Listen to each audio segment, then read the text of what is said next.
नमस्कार दोस्तों, कलयुग के चमत्कार संतों की वाणी में आप सबका स्वागत है। दोस्तों, आज हम एक ऐसी शिक्षाप्रद कहानी सुनेंगे जिससे हमें ये पता चलता है कि हिम्मत रखने वालों के लिए उम्र की कोई सीमा नहीं होती। वो चाहे बच्चा हो, चाहे बड़ा हो, चाहे बूढ़ा हो, चाहे जवान हो। अगर हिम्मत है तो हम मुश्किल से मुश्किल काम जो कि असंभव लगे वो भी कर सकते हैं। दोस्तों, एक बार की बात है, दो दोस्त गांव में रहते थे। एक का नाम मोहन और दूसरे का नाम राम था। मोहन की उम्र 10 साल की और राम की उम्र 8 साल की थी। गांव में भी मिलकर खेलते, मिलकर स्कूल जाते और मिलकर खाते पीते थे। उनके घर भी पास पास थे। हर समय साथ रहने के कारण वे पक्के मित्र बन चुके थे। एक दिन मोहन और राम गेंद के साथ खेल रहे थे। खेलते खेलते, बातें करते करते वे गांव से बहुत दूर आ गए। उन्हें पता ही नहीं चला, एक दूसरे के साथ हंसते मुस्कुराते और गेंद से खेलते वे कब गांव से दूर चले गए। उन्हें महसूस ही नहीं हुआ कि उन्होंने कितना रास्ता मिलकर काट लिया। गेंद से खेलते खेलते तभी उनके हाथ से गेंद उछलकर एक पुराने कुएं में जा गिरी, जो कि गांव से थोड़ी दूरी पर बना हुआ था। कुएं में पानी तो नहीं था, लेकिन कुआं थोड़ा सा गहरा था, बच्चों के लिए बड़ा था। जब दोनों ने देखा कि गेंद कुएं में चली गई है, तो मोहन ने कहा कि मैं तुमसे बड़ा हूँ और थोड़ा सा लंबा हूँ, इसलिए मैं गेंद लेने जाऊँगा। मोहन ने गेंद के लिए कुएं की मुंडेर पर चढ़ा और थोड़ा सा नीचे होने की कोशिश की, लेकिन हड़बड़ाहट में उसके पैर फिसल गए और वो कुएं में जा गिरा। कुआं इतना बड़ा तो था कि मोहन छलांग लगाकर बाहर नहीं आ सकता था। अब राम ने इधर उधर देखा। दोनों बच्चे बचाओ बचाओ की आवाज़ लगाने लगे, लेकिन क्योंकि सुनसान जगह पे कुआं होने के कारण कोई भी आसपास नहीं था, इसलिए कोई भी मदद को नहीं आया।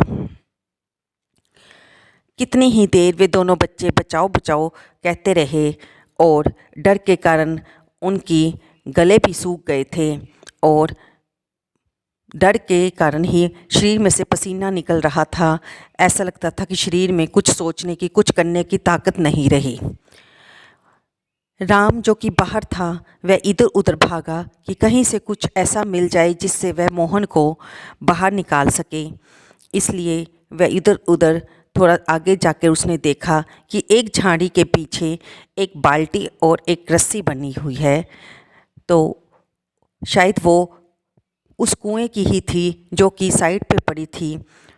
राम ने जल्दी से वो रस्सी और बाल्टी उठाई, उन्हें बांधा और कुएं में नीचे गिराया और मोहन से बोला कि मोहन, तुम इसे पकड़ लो ताकि मैं तुम्हें खींच सकूं। अंदर से मोहन चिल्लाया, क्या बात करते हो, तुम मुझे कैसे खींचोगे? तुम भी कुएं में गिर जाओगे, ऐसा मत करो।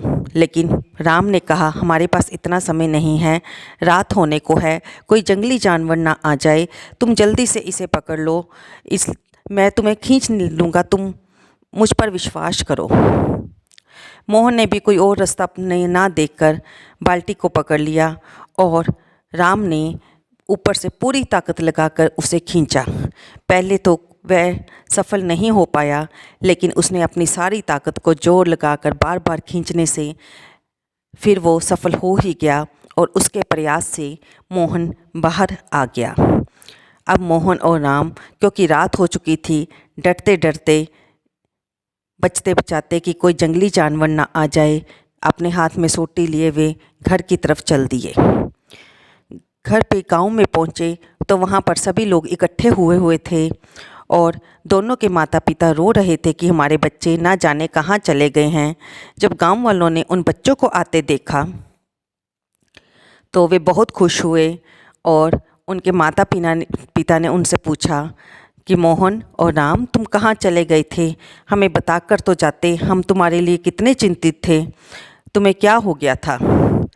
पहले तो राम और मोहन ने सोचा कि हम झूठ बोल देते हैं, अगर सच बोलेंगे तो ये हमें डांटेंगे कि तुम जंगल में क्यों गए, लेकिन फिर पूछेंगे कि किया क्या सारा दिन। इसलिए उन्होंने सच बताना ज़्यादा उचित समझा और उन्हें ये बात बताई।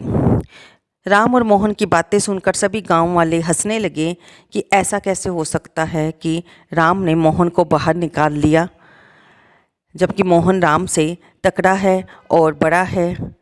लेकिन दोनों बच्चों ने उनसे बार बार यही कहा कि हमारी बात पर यकीन करो, ऐसा ही हमारे साथ हुआ। लेकिन गांव वालों ने जब उनकी बातों को सुनकर हंसने लगे तो गांव का मुखिया, जो कि थोड़ी दूरी पर बैठा था और लगभग 75 साल का था, उसने कहा कि ये बच्चे दोनों ठीक कह रहे हैं। गांव वालों ने मुखिया की तरफ देखा कि आप कैसे कह सकते हो, क्या आप वहाँ पर थे? तो मुखिया ने कहा ये बच्चे इसलिए सही कह रहे हैं कि राम के पास कोई भी आसपास ऐसा व्यक्ति नहीं था जो इसे ये कह सके कि तुम नहीं कर सकते, और ना ही कोई ऐसा व्यक्ति था जिससे ये मदद ले पाता। इसे पता था कि इसने जो करना है इसने अकेले नहीं करना है, और अगर ये नहीं करेगा तो इसका दोस्त मोहन डर के मारे बेहोश भी हो सकता है, या मर भी सकता है, या कोई अंदर भी उसे कोई सांप वगैरह काट सकता है। लेकिन इसने उसको मदद की और इसकी हिम्मत ने उसे बाहर निकाला।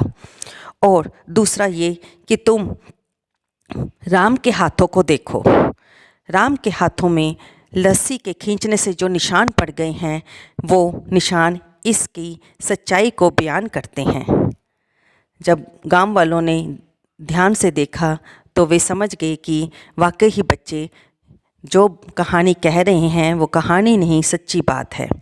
अब गांव वालों ने उन्हें शाबाश दी और राम और मोहन दोनों की हिम्मत पर उन्हें मुखिया ने पुरस्कार देने की भी घोषणा की। तो दोस्तों, ये कहानी हमें सिखाती है परिस्थिति कैसी भी हो, चाहे हम अकेले हों, अगर हम हिम्मत रखें तो हम असंभव काम को भी कर सकते हैं, कि जैसे राम ने अपने दोस्त मोहन की जान बचाई। दोस्तों, आपको ये कहानी कैसी लगी? लाइक करें, शेयर करें, सब्सक्राइब करें और कमेंट करें। दोस्तों, अगर आपने हमारा चैनल अभी तक सब्सक्राइब नहीं किया है तो कृपया बेल आइकन को दबाकर इसे सब्सक्राइब कर लें, ताकि आपको आने वाली हर वीडियो की नोटिफिकेशन मिलती रहे। धन्यवाद दोस्तों।